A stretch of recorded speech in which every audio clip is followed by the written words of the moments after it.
Բայց արդեն բարձ է ինչ գործի շրջանակներում է։ Արհեստական հնարած գործ է, գործի շրջանակում մեջտեղը որտեղ է, որ ասեք։ Մի քիչ, ահա, մի փոքր առաջ։ Ուրեմն փաստաթղթերին ծանոթացել եմ որևէ քրեակ կարամ պատմեմ։ Այո։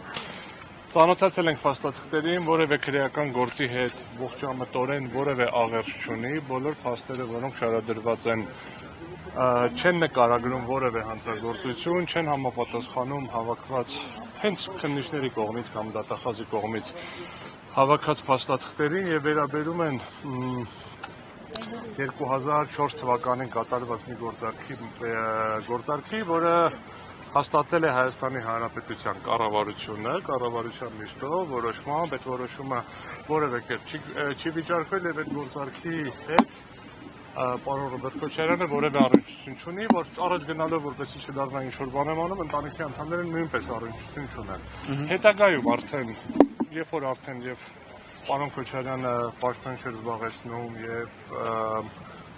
այլ օբյեկտիվ հանգամանքներ կան, Սեդրակ Քոչարյանը տվյալ ընկերությունում բաժնեմաս է առել, բավականին մեծ գումար վճարելով, մեծ նկատի ունեմ այն գումարը, որը համարվեք է համապատասխան մասին, եւ ինչ որ ձևով հետագայում դա փորձում են կապել 2004 թվականի գործարքի հետ։ Այն դեպքում չէ, Արարատ թենիսի մասին չի։ Նախաքննական գաղտնիք չկա, չէ՞։ Որ թողնենք ասեմ, տվեք ասեմ մի բան արեք։ Խոսքը վերաբերվում է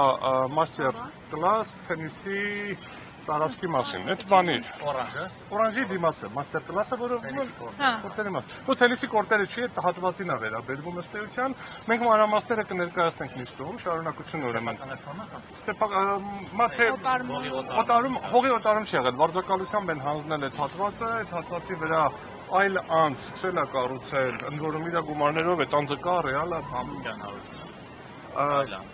Հա, տենիս ֆեդերացիայի նախագահն է ժամանակ ինչ-որ մի պահից սկսած, երբ որ 2008 թվականի տնտեսական ճգնաժամի արդյունքում որոշակի ֆինանսական խնդիր ա ունեցել եւ ինվեստորներ փնտրելու ժամանակ առաջարկ եղել է նաև Սեդրակին եւ Սեդրակ Քոչարյանը համապատասխանաբար մասնակցություն ունեցել է այդ գործընթացում։ Ասեք, վայ ջանավարտեմ, էլի խոսեք, մի շտապեք։ Համապատասխանաբար այս գործընթացում որևէ կրիմինալ չկա, երբ որ մենք դիտարկենք ակնհայտորեն կերծված թվերով, եթե հաղորդագրություն տարածել են կամ չէ, ասեն 12 միլիոն դրամով գնել են 1 միլիարդ, չգիտեմ ինչքան, իրականում առուվաճառքի պայմանագիր չկա, վարձակալության մասին է խոսքը, ներդրումային ծրագիր կա, ներդրման ծրագրի արդյունքում պարտավորություններ ներդրողը տվյալ դեպքում հանրությունը Փամբուկչյան եւ համապատասխանաբար այստեղ որևէ հանցագործության հետ կապված Լևոն Քոչարյանը գնել է Լևոն Քոչարյանը կապ չունի Սեդրակ Քոչարյանը ներողություն գնել տարածք չի գնել ներդրում է կատարել ընկերությունում ընկերությունը ոնց որ կար այսինքն դա խոսքը գնում է արդեն այն ժամանակա 2008-ի ապրիլի 9-ից հետոյի մասին է հիմա ամսաթի ուղղակի ձեռքից բայց որպես վարձակալ է այդ տարածքը ոնց եղել է սեփականաշնորհում այդ տարածքի մի մասի եղել է շատ ավելի ուշ, ասենք կարող է էլի ամսաթիվը չգիտեմ, մեղադրանքի մեջ դրա մասով բան չկա։ Պետական սեփականություն է եղել, օտարվել է վարձակալի, ճիշտ եմ հասկանում։ Չէ, եղել է հող, որը վարձով տվել են, օտարվել է վարձակալի ձևակերպումը, որևէ բան չի նշանակում։ Վահե ջան, մի վարքան։ Որ թողեք լի մի հատ տեսենք էլի մինչև էս հարց տանք։ Կարակ ասենք պատմեք, եթե ուզում եք, դա ֆիլմ ուրեմն հողի վարձակալի օտարում ձևակերպում գոյություն չի կարող ունենալ։ Կամ վաճառում եմ, կամ վարձակալական հիմունքներով տալիս եմ։ Ասում 2000 չէ, 4-ին եղել է վարձակալություն, Սեդրակ Քոչարյանը ներդրում անելու պահին եղել է վարձակալություն, դրանից հետո ինչ-որ մի պահի, ինչի չունեմ այդ տվյալները, որովհետև առավոտյան եմ ստացել, մեղադրանքի մեջ դա չկա։ Այդ շատ ավելի ուշ հատվածը, հողի մի հատվածը սեփականաշնորհվել է, վճարվել է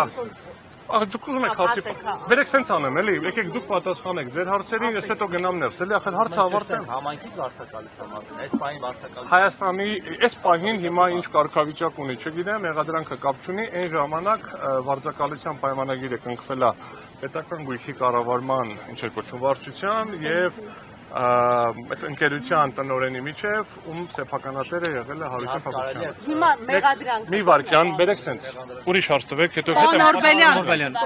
Մեզ հետաքրքիր էստեղ գիտեք ինչ, որ ինչի են հիմա այս գործը հիշել։ 2004 թվականից անցել է 22 տարի, դուք օրինակ ինձ եք հարցնում ինչի եք հիշել, Հենց այս պահին հիշեցին, որ Այդ հիմա այդ հարցը ես բարձրաձայնելու եմ ինչի են այս պահին հիշել, որովհետև իրանք կպատմեն դե ուսումնասիրեցինք, եկանք նոր գտանք, ես դա փոխկապակցում եմ քաղաքական գործընթացների հետ եւ բացառապես այլ դրդապատճառ չեմ տեսնում, մի հատ էլ ուղղակի հիշեցման կարգով հնարավոր բոլոր տարբերակներով աղեմության ժամկետները վաղուց անցել են։ Այսինքն հիմա կներեք Վահին է խոստվել։ Սեկտը փակելուց հետո ոնց որ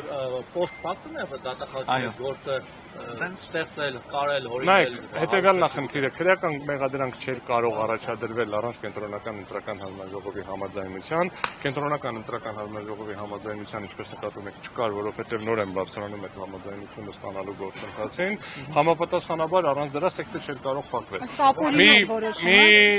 Մի վարքյան, հիմա սեկտը փակելու գործընթացի հետ կապված հիմա որոշակի գործընթաց ենք նախաձեռնել, հարցումներ ենք արել, պարզաբանումներ ենք պահանջել, դա որ կլինի ամբողջական կտեղեկացնեմ։ Մի հարցի էլ պատասխանում եմ։ Մեղադրանք է Մեկ վարքան, դատախազությունը ներկայացնել։ Գագիկ Ծառուկյանի դեպքում էլ այդպես եղավ։ Հետո ասեցին, որ դա շուտ էր հարուցվել։ Ստացվում է այս երկու դեպքերը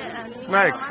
շուտ էր հարուցվելը, հարուցվելու մասին չի, այլ պետք է մեղադրանքը առաջադրվի։ Հիմա գործընկերները դուրս եկան, իրան հարցերը տվեք։ Ես հիմա ներսից ես դուրս եմ գալիս